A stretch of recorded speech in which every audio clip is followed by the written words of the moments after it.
Hello' everyone, আজি মই আছোঁ হি গাঁৱৰ ঘৰত। আপোনালোকে পনৌনোৱা চিনি পায়নে বাৰু? এইখিনি হৈছে পনৌনোৱা শাক। পনৌনোৱা শাক আমাৰ স্বাস্থ্যৰ বাবে খুবেই উপকাৰী এবিধ শাক হয়। মানে পনৌনোৱাটো মানে কিডনীত যেতিয়া ষ্ট'ন হয় মানুহৰ, তেতিয়া এই শাকটো যদি খায় মানে লাগাতাৰ এসপ্তাহমান যদি খাই দিয়ে আৰু তেতিয়া বোলে ষ্ট'নটো ভাগি ওলাই যায় হেনো পাচাবৰ দ্বাৰা, এনেকৈ মানে কয় আৰু চবেই। সেইকাৰণে নেজানো বাৰু কিমান সঁচা দেই, তথাপিও পনৌনোৱা শাকটো কিন্তু মাছৰ সৈতে জোল খাই বৰ ভাল লাগে। আপোনালোকেও খাবচোন বাৰু মাজে সময়ে কেতিয়াবা, যিহেতু একো অপকাৰী বস্তু নহয়, গতিকে আমি যেতিয়াই মন যায় তেতিয়াই মাছৰ সৈতে খাব পাৰোঁ। অৱশ্যে সকলো জেগাত পোৱা নাযায়, তথাপিও মানে কেতিয়াবা কিছুমান জেগাত পোৱা যায়। এইখিনিত চব কিমান ধুনীয়াকৈ ওলাই আছে, আৰু বাকী এইবিলাক জেগাত নাই বাৰু, ক'ৰবাত থাকে আৰু এইবিলাক চব মানে এনেকৈ হাবি নিচিনা অকণমান যদি জংঘল টাইপৰ হৈ থাকে তেতিয়া থাকে। আৰু তাৰপাছত আৰু এইটোক চিনাক্ত কেনেকৈ কৰিব দেখিছে নহয়, পনৌনোৱা শাকটো এইটো চাওক, এনেকৈ মানে ইয়াৰ অকণমান ঠাৰিটো দীঘল হৈ থাকিব, দেখিছেনে? পনৌনোৱা শাক এনেকৈ দেখিলে গম পাব। আৰু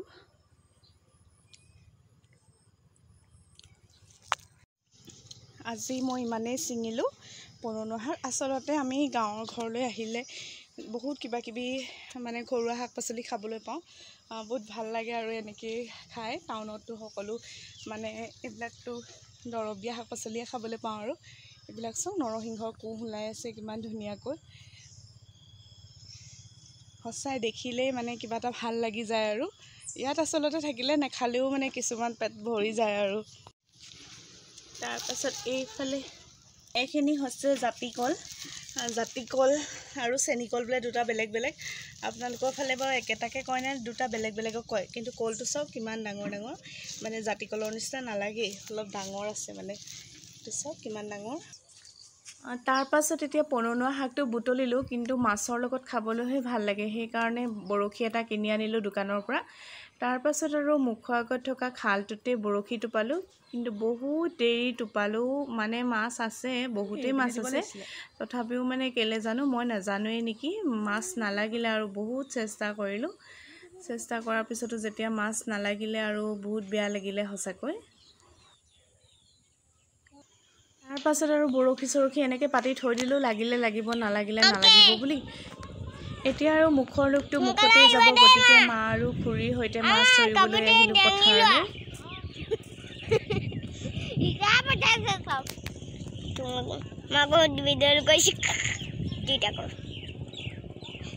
এইফালে আকৌ আমাৰ মৌজনী বহুত চিন্তা হৈছে, কিজানি মোৰ গাত বোকা লাগে, সেইকাৰণে সোনকালে আহিবা, বোকা নলগাবা, এনেকৈ কৈ পঠিয়াইছে। আৰু তাৰপাছত আমাৰ এইফালে যে মাছ, ইমান মাছ ওলাই নহয়, দেখি কিবা এটা ভাল লাগে।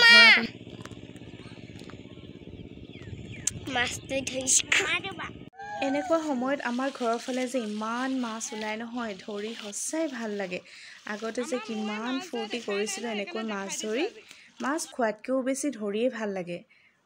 প্ৰথমকেইবাৰ মাছ উঠোঁতে মানে মই ভিডিঅ' কৰিবলৈ নহ'লে, কিন্তু দেখিছেনে বাৰু কিমান জঁপিয়াই জঁপিয়াই মাছখিনি উঠিছে। প্ৰথমতেতো ইয়াতকৈও বেছি উঠিছিলে। তাৰপাছত আৰু এইখিনি মাছ আজি ধৰিলোঁ আমি, এনেকৈ কাৱৈ আৰু দেখিছেনে আমাৰ ইয়াত কিমান মাছ আছে। আৰু তাৰপাছত আকৌ এইখিনি হৈছে দৰিকণা মাছ। দৰিকণা মাছখিনি মানে বেলেগকৈ লৈ আহিলোঁ আৰু এইখিনি পাতত দি খাবলৈ। তাৰপাছত বেলিটো ডুবু ডুবু হ'লেই, কিন্তু মাটিও অকণমান ৰুবলৈ আছিলে, গতিকে গ'লোঁ আৰু ভতিজাটোৰ সৈতে ৰুবলৈ। মাটিও অলপমান ৰুলোঁ, ইমান ভাল লাগে যে, মানে কি ৰুব ভালকৈ নাজানো আৰু, আগতে ৰুইছিলোঁ বাৰু, কিন্তু ইমান বেছিও ৰুব নাজানো।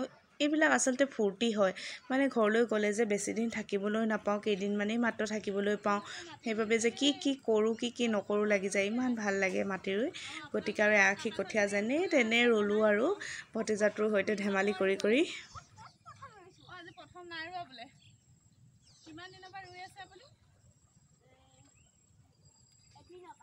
এদিনৰ পৰা ৰুই আছে দেই, আজি হয়তো 2 দিন হৈছে, গতিকে আপোনালোকে আৰু মাতে যদি মাতিব পাৰিব। তাৰপাছত আৰু ঘৰলৈ আহি মাছখিনি বাছি ল'লোঁ, বাছি মেলি এতিয়া ৰেডি কৰিছোঁ। আৰু এইখিনি হৈছে ভজা মাছ, এইখিনি আকৌ দৰিকণা যে দেখাইছিলোঁ পাতত দিলোঁ, পাতত দিওঁতে পিছে বেছিকৈ অকণমান জ্বলি গ'লগৈ।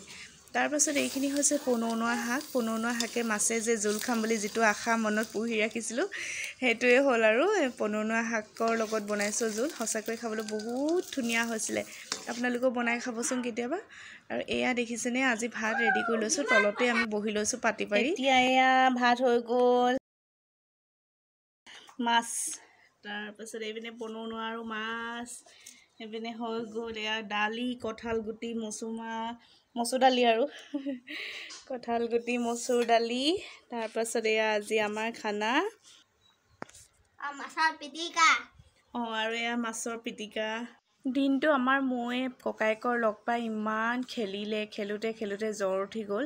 গতিকে ককায়েকেও আৰু নিজৰ দায়িত্ব পালন কৰিছে, মানে মূৰত পানী দিছে আৰু জ্বৰ ভাল হ'ব লাগে সোনকালেই। তাৰপিছত আকৌ ৰাতিপুৱা আমিও গুচি আহিলোঁ ডিব্ৰুগড়লৈ বুলি। মোৰ যিহেতু স্কুলো খুলিব হ'ল, গতিকে আৰু প্ৰজেক্টৰ কামো আছে। এইফালে আকৌ এই উৎপতীয়াকেইটা চাওকচোন, এইকেইটাই যে এৰিবই নিবিচাৰে আমাক, ইমানেই ভাল পায়। তাহাঁতি আমাক থ'বলৈও আহিছে ট্ৰেইনত। তাৰপাছত এয়া হৈছে বুলবুলে আকৌ ট্ৰেইনখন ছিগনেল দি ৰখাইছে, লৈ যোৱা আমাক খুৰীহঁতক লৈ যোৱা। আমিও আহি ডিব্ৰুগড় পালোহি। আজিলৈ ইমানেই, বাই বাই। আকৌ লগ পাম এটা নতুন ভিডিঅ'।